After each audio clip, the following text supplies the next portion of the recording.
Oi, turma. Do livro Com os Olhos do Coração, José Carlos de Luca, no texto Para Vencer as Drogas. Se você quiser, você pode libertar-se das drogas enquanto é tempo. Como filho de Deus, você possui dentro de si infinitos recursos para autossuperar-se. Não se deixe vencer. Odilon Fernandes.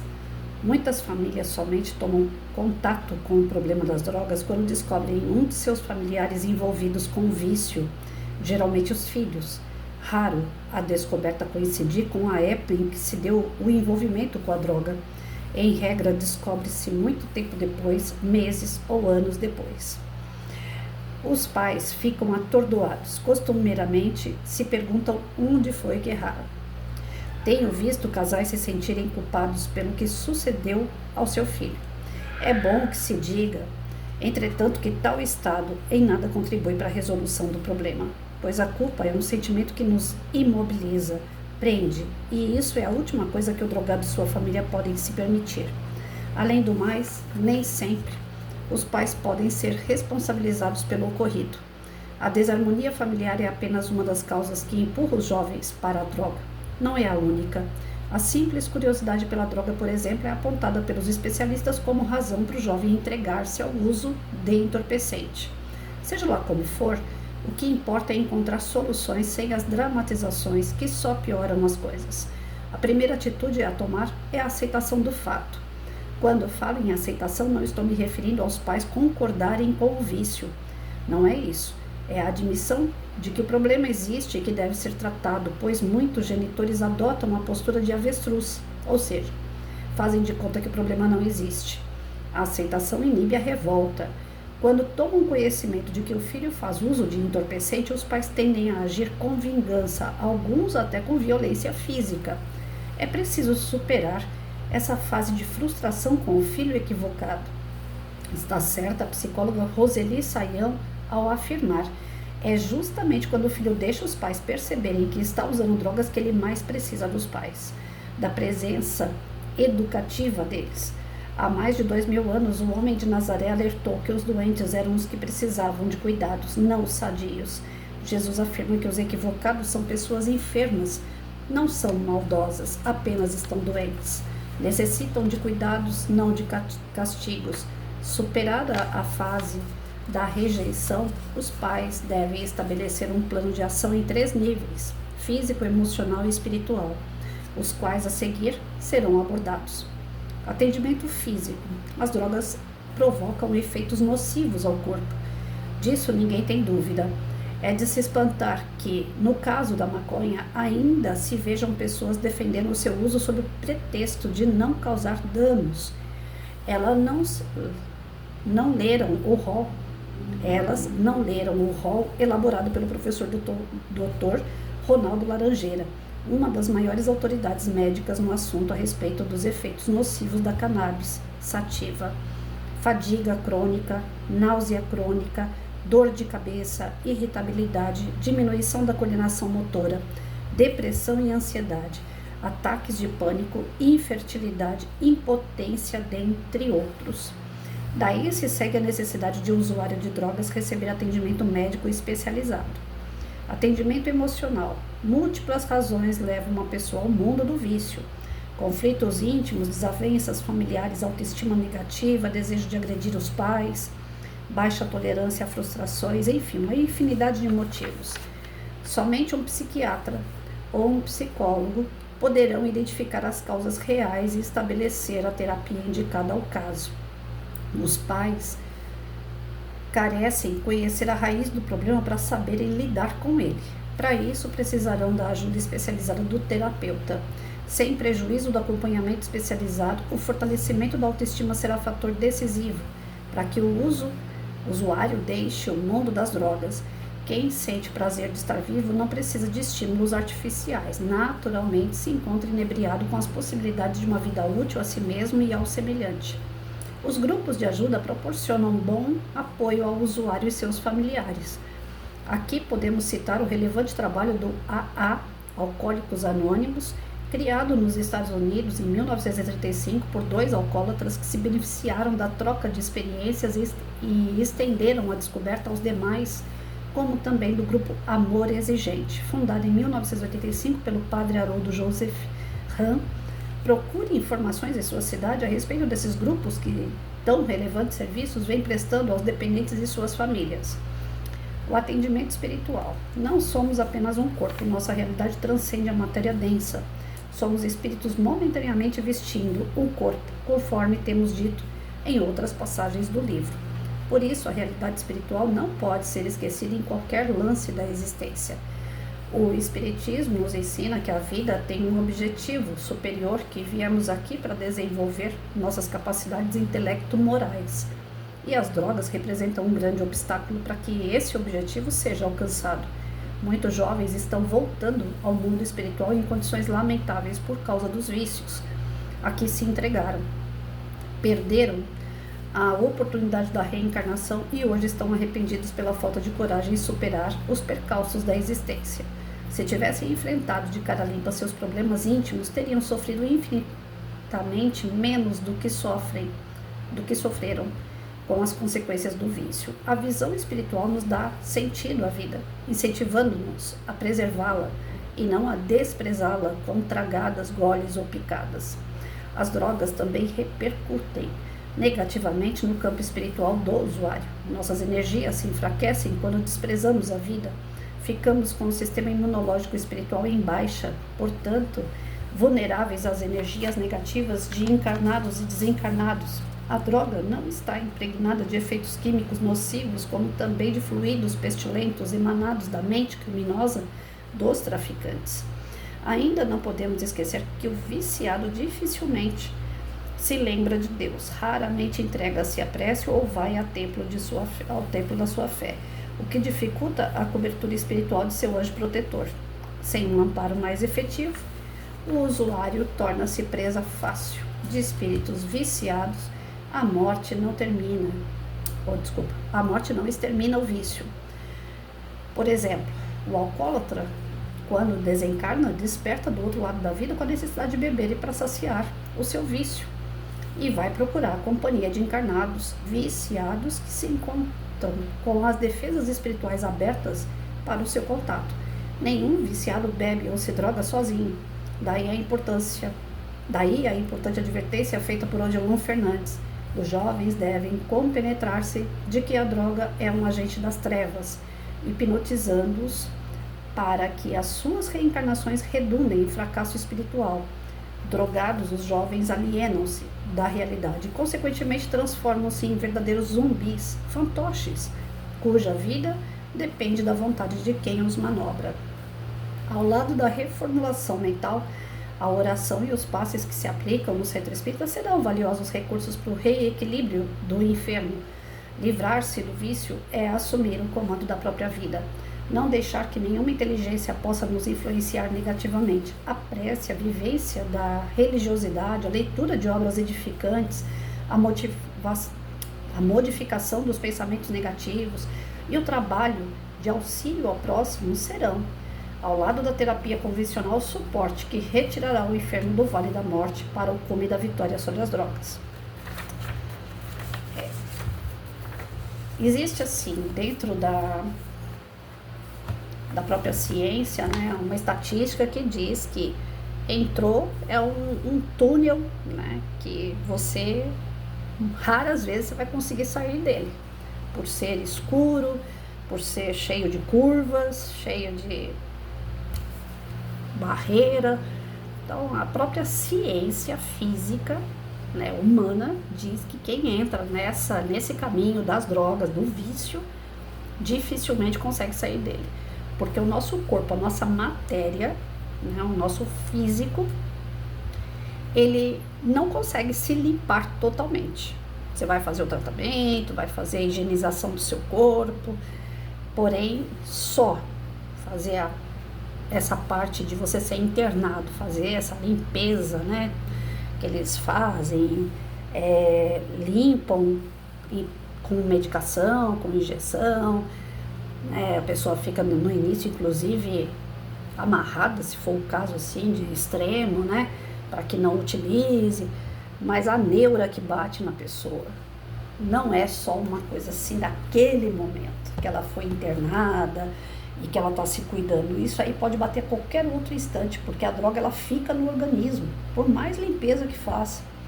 Sabe quando você faz uma limpeza na sua casa e fica por trás dos móveis sempre aquele pozinho, e aquele pozinho chega uma hora que ele vira um pozão, né? Porque ele vai acumulando e você não vê? É a mesma coisa o nosso corpo. Você limpa aquilo que as vistas enxergam, né? Mas não tem como você limpar cada célula, cada pedacinho do seu corpo totalmente e tirar ali aquela substância que está danificando o teu corpo.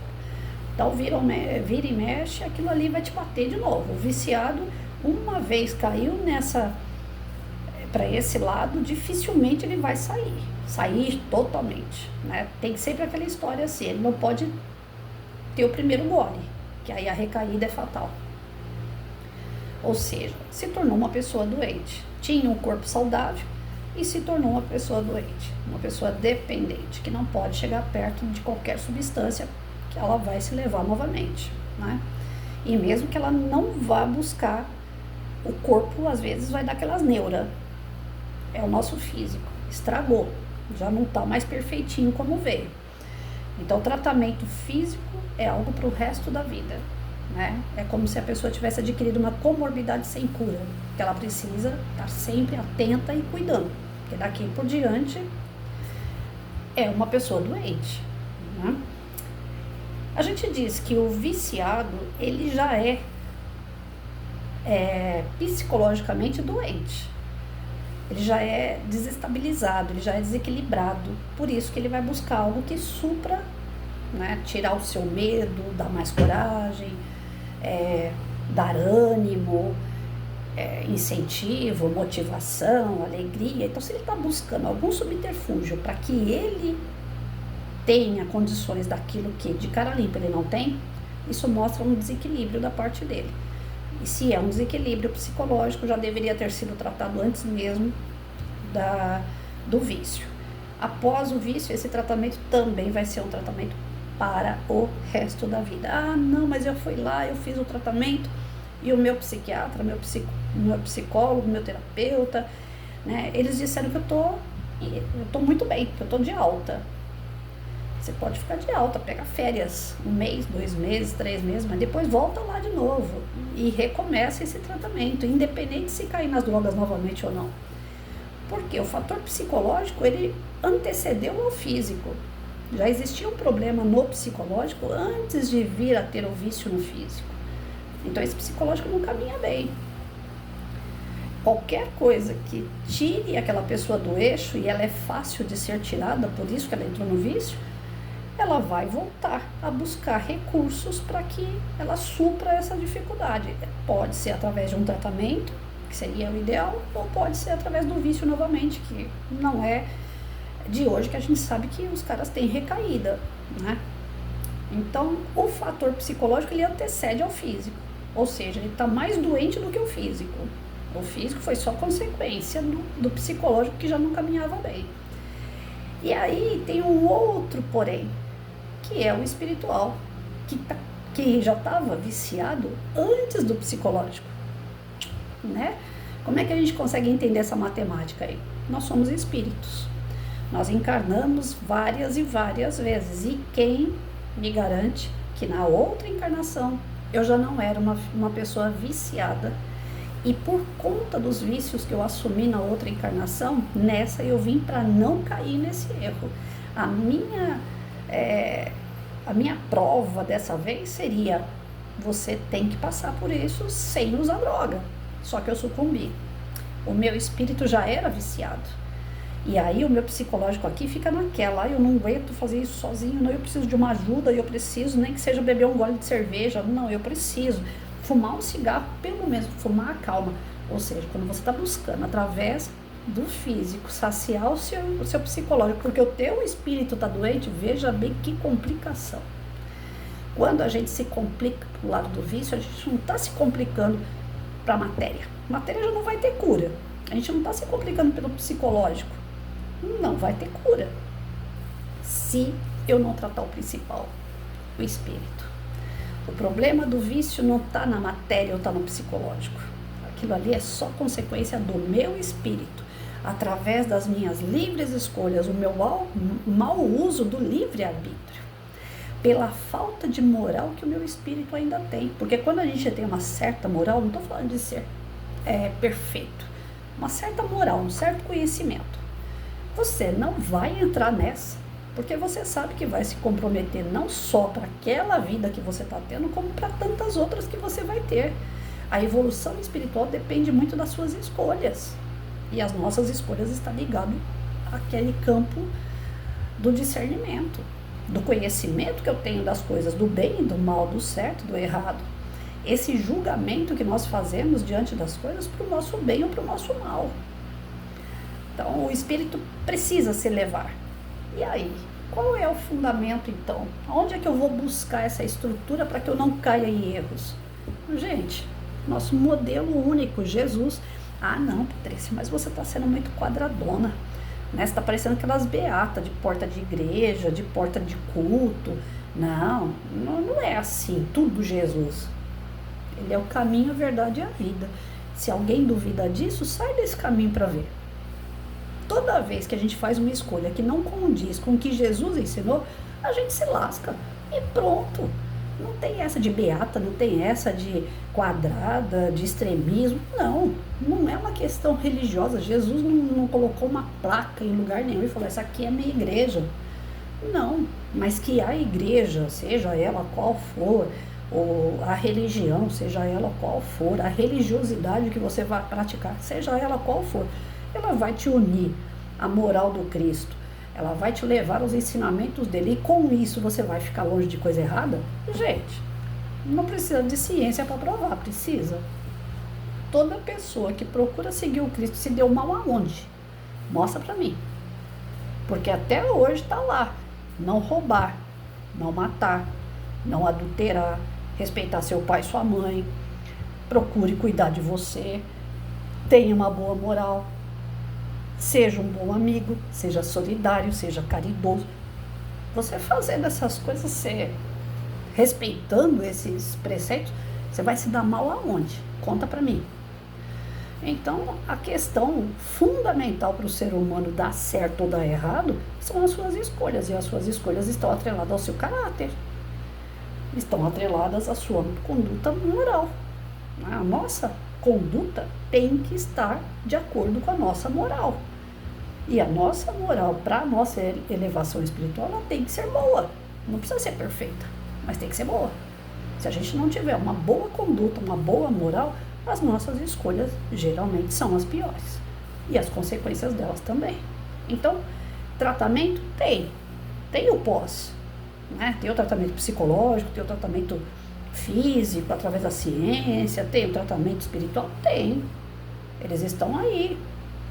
Mas antes de se tratar, era melhor você já ter esse conhecimento anterior? Já não era melhor você já participar da sua religiosidade para não ter que participar para se curar, mas para prevenir?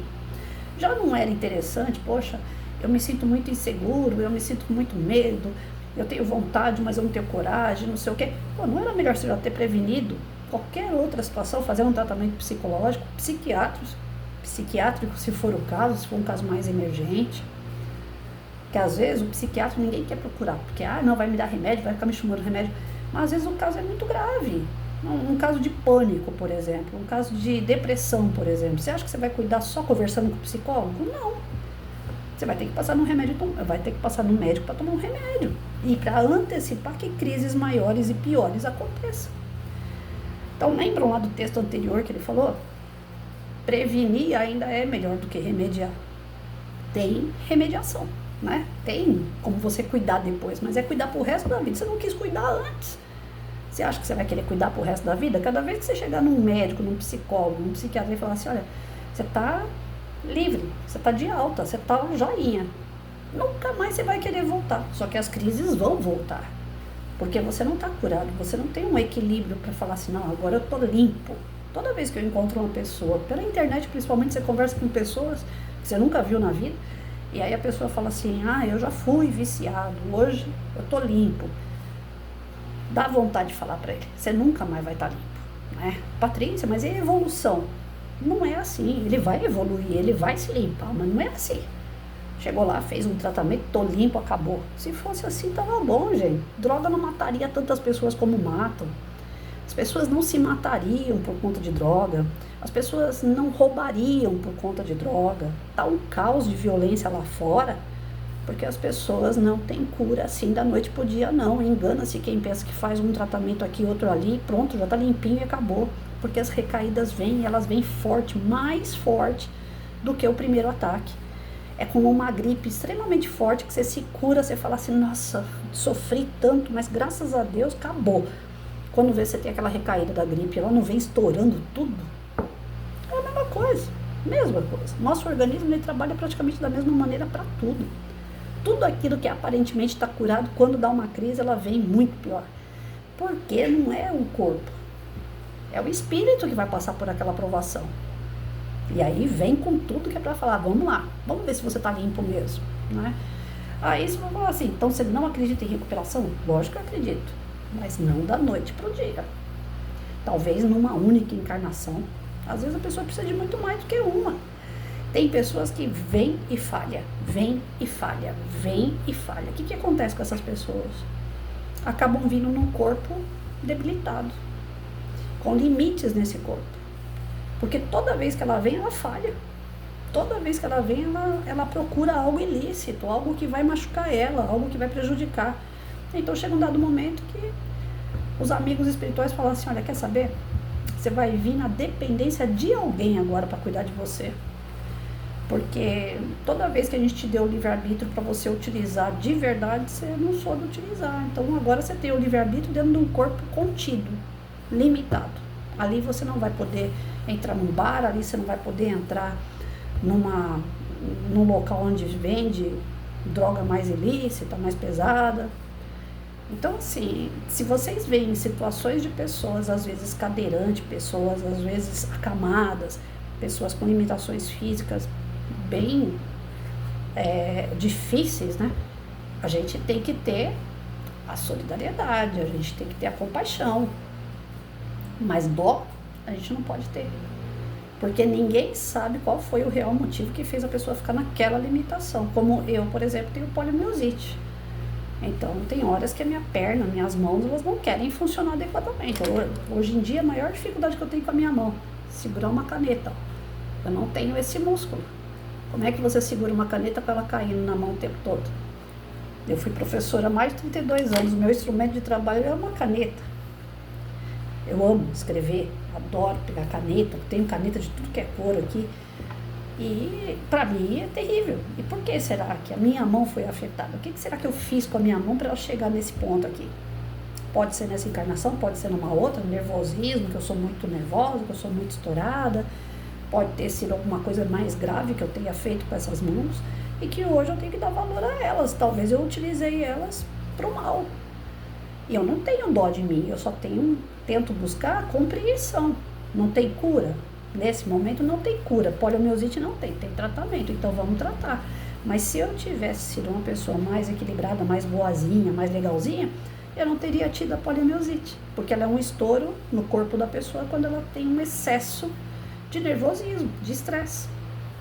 Então, todo o mal que a gente causa em nós vamos pagar por ele. E não é revolta de Deus, vingança de Deus, nada disso. Deus não está dando nada de ruim para mim. Ele só está dando aquilo que eu fiz por merecer. E eu tenho que ter a compreensão de que ainda na sua misericórdia, Ele não me dá tudo aquilo que eu mereço. Ele vai dando em prestações, eu estou pagando as dívidas em prestações.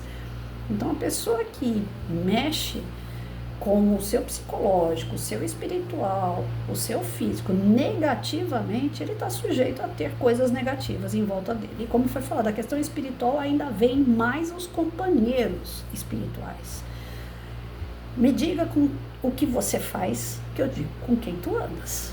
Né? Não vamos parar com aquela história assim, me diga com quem tu andas e eu sei quem você é. Não. Vê o que você está fazendo. Aí você vai saber com quem é que você vai andar. Né? O beato que está lá na igreja, ajoelha, reza, tal, vai para a casa dele, cuida da família dele, vai trabalhar, ganha um dinheirinho honesto, paga as dívidas dele. Ele pode ser quadradão aos olhos da sociedade. O cara é bitolado. Mas ele está regradinho ali, não está? Ele está fazendo o quê? Ele está fazendo as obras que Jesus ensinou. Com quem será que ele anda então? Agora, aquele cara que vai lá pro carnaval, que transa na frente das pessoas, né? A gente ficou sabendo que nesse carnaval o escândalo maior foi um casal, não lembro, eu só vi o vídeo curto, não assisto mais televisão já faz muito tempo, mas pelos vídeos da internet, tinha um casal, que eu não sei aí se é no Rio de Janeiro ou São Paulo, também não me interessa entrar em detalhes, mas o escândalo desse carnaval, um casal transando na avenida, né? Diz que era lá, daqueles camarotes lá, que não tem vidro, que não tem janela, é tudo aberto, os caras estavam transando, e alguém, que hoje em dia todo mundo anda com o celular na mão, alguém pegou o casal transando e filmou. Então, um cara daquele, uma mulher daquela, que está transando para todo mundo ver, né? Sem a menor preocupação de onde eles estão, se eles precisam respeitar as pessoas ou não. Eu não vou falar daquele chavão, né? O casal tá lá, podia ter uma criança vendo. Não, criança, pelo amor de Deus, espero que não estejam chegando a esse ponto de levar criança para esses lugares, né? Mas não vou nem apelar pro lado de criança, não. Vou apelar então pros amigos espirituais. O cara tá lá transando com a mulher lá em aberto, uma multidão de gente em volta. Todo mundo anda muito bem acompanhado nesses lugares e a gente sabe disso, né? Tem uma amiga minha que é espírita, ela, eu sou espírita, mas eu gosto da cultura, eu gosto da festa do carnaval, eu me fantasio toda fechadinha, né, a roupa não é uma roupa que fica mostrando o corpo e tal, é fantasia mesmo, então eu gosto do samba, e eu sou espírita, e eu vou para esses lugares assim pela cultura. Eu não vou recriminar de maneira nenhuma, cada um com o seu gosto, mas ela tem um suporte. Ela sabe que está indo na cova dos leões ali, mas ela tem um suporte, ela tem um pensamento firme no que ela quer, o propósito dela, que é sambar, que é a fantasia, que é o grupo, que tem todo um contexto lá de um tema, que é um tema legal. Então, assim, ela tá, querendo ou não, semi-protegida, porque um lugar desse não está totalmente protegido, mas está semi-protegida, né? Conduta, pensamento firme ali e tal, tem que ser 100%, para não sair dali com nenhuma companhia. Ela passando por tudo isso, pode ser que ainda venha acompanhada. Imagina então um casal transando na frente de todo mundo lá, bebendo, usando droga, porque no carnaval é o que mais tem. O carnaval deixou de ser aquele aspecto de festa, de cultura faz muito tempo. Uma outra escola, uma outra ala, uma outra carnavalesca, como minha amiga, tem um pensamento de cultura. Mas grande parte já não é mais assim há muito tempo. Carnaval virou promiscuidade, droga e bebida há mas muitos anos mesmo. E um casal tá lá transando na frente de todo mundo. O que acontece com esse casal? Tá protegido? Não tem espiritualidade nenhuma em volta deles. Não tem nenhum tipo de obsessor ali aproveitando e ganhando, sugando toda aquela energia, tanto dos que estão ali sambando como daquele casal. Então, assim, a gente se coloca em situações, né, que são os extremos. Então, vamos ver o extremo do outro lado também. Se é aquele cara que vai lá para a sua igreja, que reza, que faz a sua caridade, que trabalha para poder sustentar a sua família, que volta para casa e fica no meio da sua família, que não quer saber de bar, que não quer saber de ficar saindo à toa, que não quer saber de conversa idiota. Esse cara é o extremo, ele é quadrado por isso, tá? E o cara que está transando no meio da avenida com uma mulher, o que ele é?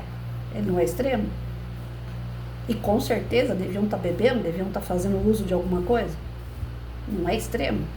Então, assim, nós precisamos acordar, né? O que é certo, o que é errado. É o que eu estou falando desde o início do texto. O nosso discernimento, ele é fundamental na hora de fazer uso do nosso livre-arbítrio. E na hora que a gente faz o uso do nosso livre-arbítrio, a gente tem que ter a certeza que tudo aquilo que nós estamos escolhendo vai voltar para nós. E não é castigo ou não é bênção, não é coisa que você está fazendo, você vai receber. Não existe nenhum tipo de milagre aí na tua vida, não. Os milagres geralmente estão atrelados à sua conduta. Aquilo que você faz, você recebe. As bênçãos que você recebe, você agradeça a Deus, sim, porque Ele permitiu, mas porque você mereceu. Agora, também o contrário. Você agradeça a Deus. Ah, mas eu fiquei doente. Agradeça a Deus, podia ser pior. Ele ainda está te dando emprestações, porque você também fez por merecer. Então, Deus permite que você faça o seu uso do livre-arbítrio, porém, Ele vai te restringir de alguma maneira para você não continuar fazendo o uso errado. E essa questão das drogas, eu ainda bato muito. A prevenção, ela tem que estar atrelada à autoestima. Tem que ser trabalhado no ser humano a questão da autoestima, de se autoafirmar, de ter certeza de quem ele é, dele se descobrir, dele colocar para fora as suas neuras, ser trabalhado com ele todas as suas inseguranças para que ele possa se firmar. Uma pessoa que tem autoestima, uma pessoa que não é vaidade. Vaidade é uma coisa, autoestima é outra. Vaidade é esse negócio que a gente vê aí, é botox daqui, e faz não sei o que lá, e faz não sei o que lá, e o corpo se transforma, fica parecendo a esposa do Frankenstein, ou o Frankenstein se for homem. Tira daqui, bota dali, né? Isso aí é vaidade. Aquele negócio de academia, agora tá uma briga dentro de academia, porque todo mundo que vai pra academia quer ficar se filmando lá, aí toma o aparelho do outro, fica na frente do outro.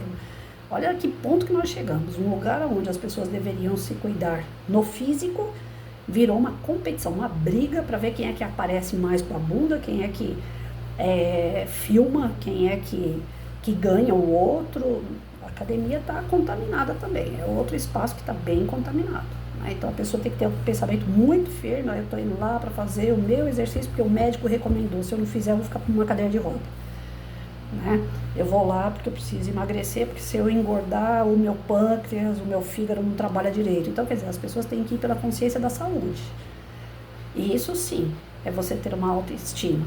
Agora, se você for lá porque eu tenho que ficar mais bunduda, porque eu tenho que ficar mais peitudo, porque eu tenho que ficar com o braço mais grosso, porque eu tenho que... Não, aí já é vaidade. Então, é uma linha muito tênue, é muito sutil entre a vaidade e a autoestima. Então a gente tem que tomar muito cuidado, porque a autoestima é você falar assim, tô de cabelo amarrado, mas tô bem, tô visível, né? Dá pra me ver. Tô de cabelo solto, porque não tá calor, então hoje eu tô de cabelo solto. Não porque eu tenho que ficar toda emperequetada aqui na frente, porque eu vou falar em vídeo, porque alguém vai me ver. É diferente. Eu vejo pessoas se produzindo demais, é um reboco na cara desse tamanho de creme, para poder aparecer na tela e conversar com as pessoas. Até hoje, brigam comigo porque eu tenho que virar meu celular para ficar no formato da televisão. Né? E eu falo assim, gente, eu não consigo falar com o celular virado, eu tenho que falar com ele em pé. Desculpa, quem quiser me ver vai ver na televisão 2 riscos, um de cada lado e a Patrícia no meio. Não vai ver do mesmo jeito. O importante é a mensagem que eu passo. A minha cara, eu só evito chegar aqui, né, acabada. Porque também quem é que vai querer ver uma pessoa aqui, né, a morta-viva? Então eu procuro ser um pouco mais animada, falar um pouquinho mais rápido, quando dá pra falar, né? Às vezes a garganta não ajuda. Bom, enfim, eu não fico aqui preocupada muito com o meu visual, não. Eu preocupo muito com aquilo que eu vou falar. Porque eu sei que tem pessoas que estão acompanhando, tem pessoas que, assim como eu, a gente faz o estudo, reflete, tenta mudar. Então é um negócio sério, né? E aí dá medo às vezes. Ai, meu Deus, o que eu vou falar? Porque...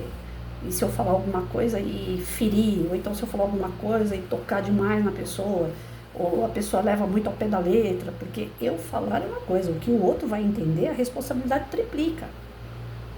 É como eu sempre falo, uma palestra, por exemplo, eu tenho um receio muito grande aqui no canal, seja pelo YouTube, seja pelas plataformas do TikTok, do Quai, seja pelo Facebook. Quem assiste tem o direito e tem como, né? Ah, não estou gostando dessa mulher, vai lá e desliga. Mas quem vai no centro espírita não tem como desligar. O cara tá lá sentado lá me assistindo lá. Se de repente eu falar alguma coisa que dá uns 5 minutos nele lá e ele acha que é daquele jeito ali e comete um ato insano e fala, não, foi a Patrícia que falou, porque ele entendeu daquela forma. Então, assim, a gente tem um cuidado daquilo que vai falar. Porque eu tenho muito receio do que o outro vai entender. Para esse texto aqui, para esse estudo, a gente entende o seguinte, existem tratamentos pós-vício, mas o mais importante é você fazer esses tratamentos antes do vício. Viu que está desequilibrado? Vá trabalhar para equilibrar. Viu que está com aquela tendência, aquela vontade de beber, de fumar e tal? Pode ser que você tenha companhia espiritual, vá trabalhar isso. E a questão de tomar um remédio porque é muito ansioso ou muito depressivo, não mata ninguém não. E aí sim, é sempre passando em médico. Não é, recebeu alta, então agora só quando der outro ataque de novo que eu vou procurar. Não. Vira e mexe, vai lá, faz uns exames, vê como é que tá. O carro, hoje eu peguei um Uber, Tava indo para hidroginástica, eu e meus casos de Uber, né? Tava indo para hidroginástica, chegou no meio no caminho aqui próximo de casa, deu um congestionamento. Eu olhei pro relógio, era 8h20. Aí eu olhei lá no Uber, tava dizendo que eu ia chegar 9h01 na hidro, só que eu começo a hidro 20 para as 9. E aquele 8h20 não passava nunca. E os carros, quer dizer, o 8h20 passava, o que não passava eram os carros, né? Tinha um farol lá e segurando os carros. Aí eu virei pro rapaz e falei assim, olha rapaz, eu quero saber de uma coisa, eu acho que daqui eu vou passear, vou dar uma volta pro meio dos matos aí, para não perder o caminho, para não perder o meu dia que eu já acordei, né? Porque pra hidro eu acho que é besteira, eu acho que eu vou chegar muito atrasada, eu tenho que parar 9h30. Vou chegar lá, vou fazer o quê? 20, 25 minutos de hidro, porque até terminar de me vestir, entrar na água e tal, eu vou fazer uns 20 minutos de aula. Eu falei, acho que é besteira eu ir. Eu pego para repor essa aula depois. Foi eu terminar de falar, ele atravessou o farol e o carro parou. O carro não seguiu viagem. Desligou tudo no painel e o carro parou. Eu falei assim, meu Deus do céu, o que que acontece? Né? Já ia chegar atrasado na hidro. Para não perder meu dia, eu falei, eu vou bater perna, né? Vou pro meio do mato, respirar um ar puro, começo a semana pelo menos fazer uma coisa de bom. Aí ele virou para mim e falou assim, moça, vai ter que pedir outro Uber, porque aqui não quer andar mais. Aí eu pedi outro Uber, só que aí eu pedi e voltei para casa, porque eu falei assim, quando é assim, estão dizendo que eu não tenho que sair de casa, né? Voltei para casa e me fechei em casa. E nisso, o motorista que me trouxe, ele falou assim, o que foi que aconteceu com o rapaz lá? O que foi que parou no carro dele? Eu falei, o painel apagou. Não tinha nada funcionando no carro dele, nada. Eu não sei como que ele conseguiu atravessar a avenida e ainda parar na calçada do outro lado, porque ele podia ter parado no meio da rua. Aí eu ia me lascar, porque eu não consigo andar direito. Aí eu queria ver como é que eu ia atravessar a avenida sozinha ali, porque geralmente essas pessoas assim, quando a gente não conhece e tal, é difícil, né? Você pedir favor de atravessar a gente e tal. Enfim, graças a Deus ele atravessou e me deixou na calçada. Aí ele pegou e falou assim, sabe o que é isso, dona? Quando, né, dá aquele pânico, falta de manutenção. Falta de prevenir essas coisas, sabia? Falta dele passar no mecânico de vez em quando, ver o óleo, ver a parte elétrica, porque não tem como um carro parar assim do nada. Isso aí é falta de cuidar. Aí eu falei assim, eu não sou ninguém para julgar não, mas a nossa vida, que sirva de lição para nós, né? Na nossa vida também é assim. Se a gente não cuidar, se a gente não prevenir, dá isso aí, dá pane. E aí o prejuízo é muito maior. Hoje o cara vai ficar sem trabalhar, vai ter que arrumar alguém para rebocar aquele carro, vai ter que pagar o reboque, vai ter que pagar o mecânico, vai ter que pagar material, tudo de uma vez só e sem trabalhar, porque ele vai ter que ficar parado. E sabe Deus quanto tempo um carro assim, cheio de problema, vai ficar encostado numa mecânica.